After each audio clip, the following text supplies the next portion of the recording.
മിശിഹായിലേറെ സ്നേഹം നിറഞ്ഞവരെ, യോഹന്നാന്റെ സുവിശേഷം 20-ാമത്തെ അധ്യായം 24 മുതലുള്ള തിരുവചന ഭാഗങ്ങൾ. തോമാസ് ലിഹായ്ക്ക് ഈശോ പ്രത്യക്ഷനാകുന്ന വചനഭാഗം. ശിഷ്യന്മാർക്കെല്ലാം ഈശോ പ്രത്യക്ഷനായതിനു ശേഷം തോമാസ് ലിഹ കൂട്ടത്തിലില്ലായിരുന്നത് കൊണ്ട് തന്നെ ഈശോയെ കാണാൻ തോമാസ് ലിഹയ്ക്ക് സാധിച്ചില്ല. അതുകൊണ്ട് തന്നെ അവന് ആവശ്യപ്പെട്ടൊരു കാര്യമുണ്ട്. അവൻ്റെ കൈകളിൽ ആണികളുടെ പഴുതുകൾ ഞാൻ കാണുകയും അവയിൽ എൻ്റെ വിരലിടുകയും അവൻ്റെ പാർശ്വത്തിൽ എൻ്റെ കൈവയ്ക്കുകയും ചെയ്തല്ലാതെ ഞാൻ വിശ്വസിക്കുകയില്ല.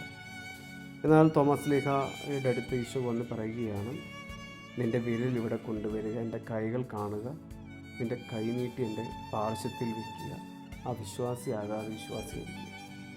എന്തുകൊണ്ടായിരിക്കാം ഈശോയുടെ കയ്യിലെ ഈ മുറിപ്പാടുകൾ കാണണമെന്ന് തോമാസ് ലിഹ ആവശ്യപ്പെട്ടത്? എൻ്റെ മനസ്സിലേക്ക് വരുന്നൊരു ചോദ്യമാണ്, എന്തുകൊണ്ടായിരിക്കും തോമാസ് ലിഹ ഈ മുറിപ്പാടുകൾ കാണണമെന്ന് ആവശ്യപ്പെട്ടത്?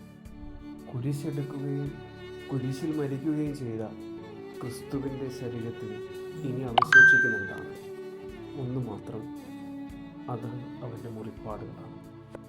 കുരിശെടുക്കുകയും കുരിശിൽ മരിക്കുകയും ചെയ്ത ക്രിസ്തുവിൻ്റെ ശരീരത്തിൽ ഒന്ന് മാത്രമേ അവശേഷിക്കുന്നുള്ളൂ, അത് അവൻ്റെ മുറിപ്പാടുകളാണ്.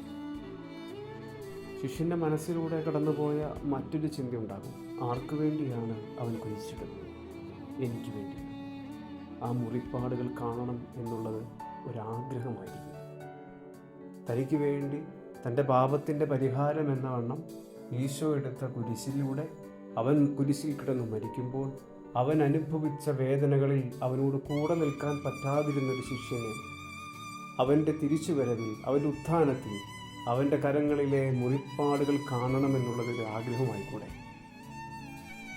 ഒരു അവിശ്വാസം എന്നതിനേക്കാൾ അവൻ ഏറ്റെടുത്ത സഹനങ്ങളെ അടുത്തു നിന്ന് കാണുവാനും അതിനോട് ചേർന്ന് നിന്ന് കണ്ണുനീരോടുകൂടെ പുൽകുവാനുമുള്ള ആഗ്രഹമായിരിക്കും തോമാസ് ലിഹായ്ക്കുണ്ടായിരുന്നത്. അതുകൊണ്ട് തന്നെയാണ് തോമാസ് ലിഹായോട് ഈശോ കൈനീട്ടി എൻ്റെ പാർശ്വത്തിൽ വയ്ക്കുക, അവിശ്വാസിയാകാതെ വിശ്വാസിയായിരിക്കുക എന്ന് പറയുമ്പോൾ, എൻ്റെ കർത്താവേ, എൻ്റെ ദൈവമേ എന്നാണ് മറുപടി. എന്ന് വെച്ച് കഴിഞ്ഞാൽ അവൻ ആ കൈവിരലിൽ കാണാനൊന്നുമല്ല പോയത്, മറിച്ച് ആ കർത്താവിനെ കണ്ടുമുട്ടുമ്പോൾ വൈകാരികമായി കർത്താവിനോട് ചേർന്ന് നിൽക്കാനായിട്ടുള്ളൊരു ആഗ്രഹം. അത് ആ ഈശോയെ നഷ്ടപ്പെട്ടു പോയ ശിഷ്യൻ്റെ ഹൃദയഭാവമാണ് നമുക്ക് വചനത്തിൽ കാണാൻ പറ്റും. തോമാസ് ലിഹായുടെ ഒരു ഹൃദയഭാവം നമ്മുടെ ഹൃദയങ്ങളിൽ ഉണ്ടാകട്ടെ. അവിശ്വാസിയാകുന്നത് എന്നതിനേക്കാൾ യുക്തിരഹിതമല്ല വിശ്വാസം, യുക്തിരഹിതമല്ല.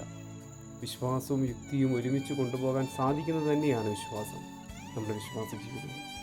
തോമാസ് ലിഹായുടെ മുമ്പിൽ ഈശോ ഉത്തിതനായി നിൽക്കുമ്പോൾ കർത്താവിൻ്റെ മുറിപ്പാടുകളെ ചേർത്ത് നിർത്തി, എൻ്റെ കർത്താവേ, എൻ്റെ ദൈവമേ എന്ന് പറഞ്ഞുകൊണ്ട് സർവസ്വവും ഈശോയുടെ മുമ്പിൽ അടിയറവ് വയ്ക്കുന്ന തോമാസ് ലിഹായെ പോലെ നമുക്കും പ്രാർത്ഥിക്കാം. ദൈവം അനുഗ്രഹിക്കട്ടെ.